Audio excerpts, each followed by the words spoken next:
علامہ ابن حجر اسقلانی علیہ رحمہ آپ فرماتے ہیں کہ جو بندہ بے نماز ہے، عادی بے نمازی شخص، ایسے بندے کا حال آپ نے بیان فرمایا ہم نے حقیقت کی نظر سے یہ بات معلوم کی ہے، جب بھی بے نماز بندہ مرے گا وہ تین قسموں کا ذلیل ہو کر مرے گا۔ بھوکا مرے گا، یہ اللہ کی طرف سے قانون ہے، بے نمازی بندہ ہمیشہ بھوکا مرے گا، اور بے نمازی بندہ ہمیشہ ذلیل ہو کے مرے گا، اور بے نمازی شخص ہمیشہ پیاسا مرے گا۔ یہ علامہ ابن حجر علیہ رحمہ بہت بڑے فقہ کے اور حدیث کے امام ہیں جن کا یہ قول ہے۔ فرماتے ہیں کہ تین باتیں ہم نے حقیقت کی نظر سے دیکھی ہیں کہ بے نمازی بندہ ہمیشہ بھوکا مرے گا، رب اس کو سیر کر کے کبھی اپنے پاس نہیں بلائے گا، ہمیشہ پیاسا مرے گا اور ہمیشہ ذلیل ہو کر مرے گا معاشرے میں۔ اور فرمایا جب وہ مر جائے گا پھر قبر میں جا کر بھی فرمایا اس کے ساتھ تین معاملات ہوتے ہیں، ہم نے یہ بھی حقیقت کی نظر سے دیکھا۔ فرمایا جب وہ قبر میں چلا جاتا ہے تو پہلا اس کے ساتھ جو حشر ہوتا ہے، فرمایا اس کے جو سوالات ہیں قبر کے، ان کے جوابات اس بندے کو دینا نصیب نہیں ہوں گے۔ وہ قبر کے سوالات اور ان کے جوابات دینے میں ناکام ہو جائے گا۔ اور یاد رکھیں جو بندہ قبر کے اندر ناکام ہو گیا اس کی قبر بھی جہنم بن گئی، اس کا حشر بھی جہنم بن گیا، اور اس کی آخرت بھی جہنم بن گئی۔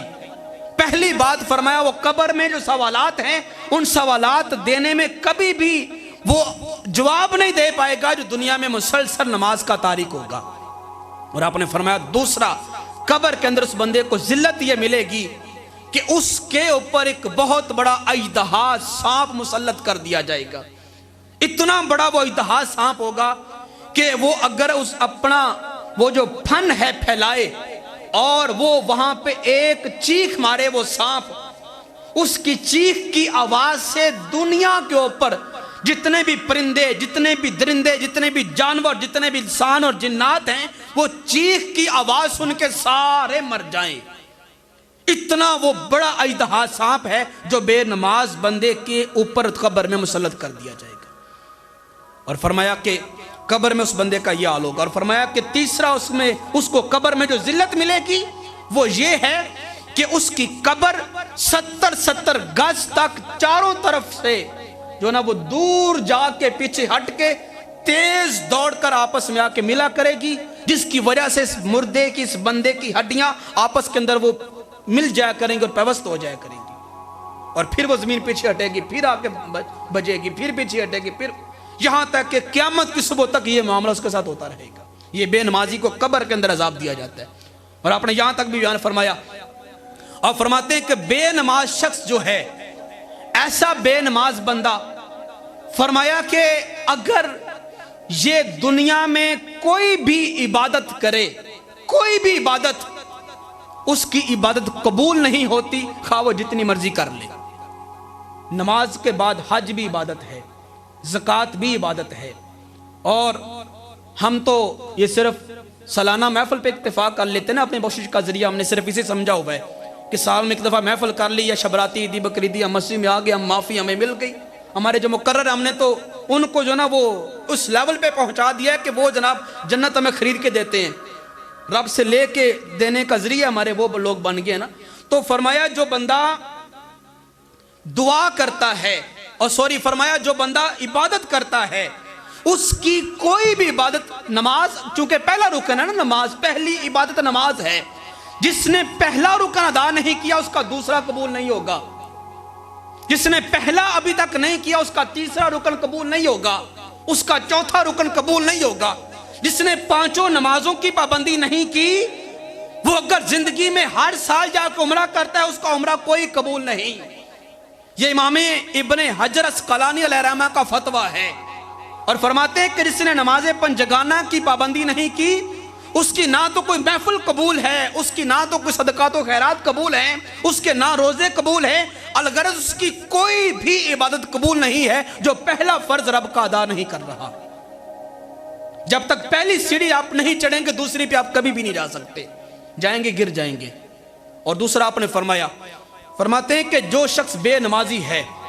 ایسے شخص نے جو بھی دعا کی اللہ پاک اس کی دعا کو قبول ہی نہیں فرماتا۔ تو گویا دعا کی قبولیت کا ذریعہ بھی نماز ہے، بے نماز بندے کی دعا قبول کوئی نہیں۔ اور تیسرا فرمایا کہ کوئی شخص، ایک متقی پرہیزگار بندہ جب دعا کرتا ہے نا امت مصطفیٰ کے لیے کہ یا باری تعالیٰ امت مصطفیٰ کو معاف فرما،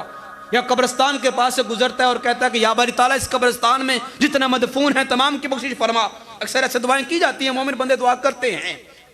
تو فرمایا کہ مومن بندہ، متقی بندہ اگر ایسے شخص کے حق میں دعا بھی کرے جس میں پوری امت کے ساتھ ساتھ اس کا بھی ذکر ہو، تو خالق کائنات متقی بندے کی دعا میں سے اس بندے کو حصہ ہی نہیں دیتا۔ ہم لاکھ دعا کر لیں کہ مولا اس فلاں بندے کو معاف فرما اور اس بندے کے حال کو پر قبر کو پر مہربانی فرما، تو خالق تمام کو پر مہربانی فرما دے گا، لیکن جو دنیا میں بے نماز تھا اس بے نماز بندے کی قبر کو پر بھی رب مہربانی نہیں فرماتا۔ ہم کدھر جا رہے ہیں؟ ہم نے تو صرف اپنی بخشش کا ذریعہ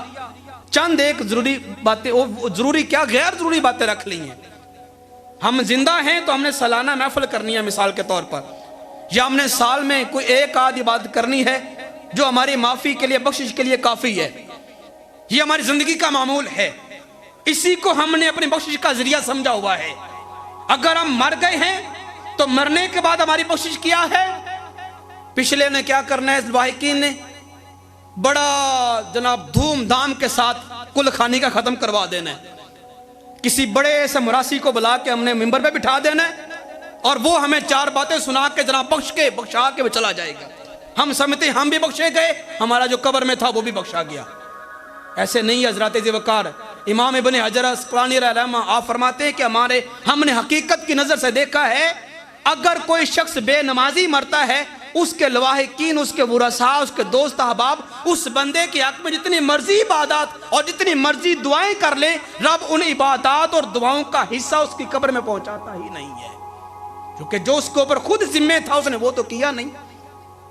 وہ تو اس نے فرض ادا نہیں کیے، اب دوسری نفلی عبادات اس کے کھاتے میں نہیں لکھی جاتی۔ اور آپ فرماتے ہیں کہ جب وہ بندہ حشر میں جائے گا تب بھی وہ بندہ ذلیل و خوار ہوگا۔ آپ نے فرمایا کہ جب بندہ حشر میں جائے گا تو پہلی بات تو یہ کہ ایسے شخص کا حساب اللہ تبارک و تعالیٰ کی ذات بڑا ہی سختی کے ساتھ لے گی، بڑا سختی کے ساتھ لے گی۔ اور یہ بات یاد رکھیں، میدان معاشر میں اسی شخص نے کامیاب ہونا ہے جس شخص کے اوپر رب ذوالجلال کی مہربانی ہو جائے گی یا سرکار کی نظر کرم ہو جائے گی۔ دو وجوہات کی بنا پر انسان کامیاب ہوگا، رب کی رحمت اور سرکار کی نظر کرم۔ جو بے نماز بندہ ہے نہ تو سرکار اس کی طرف نظر کرم فرمائیں گے اور نہ ہی رب ذوالجلال کی رحمت کا اس بندے کو حصہ ملے گا۔ فرمایا ایسے بندے کا حساب بڑا سخت ہوگا۔ اور یہ بات یاد رکھیں، جس بندے کا حساب لے لیا گیا خواہ نرمی کے ساتھ خواہ سختی کے ساتھ، وہ بندہ ناکام ہی ناکام ہے، وہ بندہ میدان محشر میں کامیاب نہیں ہو سکتا۔ جس سے پوچھ لیا گیا نا کہ بھئی یہ تو نے کام کیوں کیا تھا یا کیوں نہیں کیا تھا، سمجھے وہ بندہ ناکام ہو گیا، اس کا ٹھکانہ جہنم ہے۔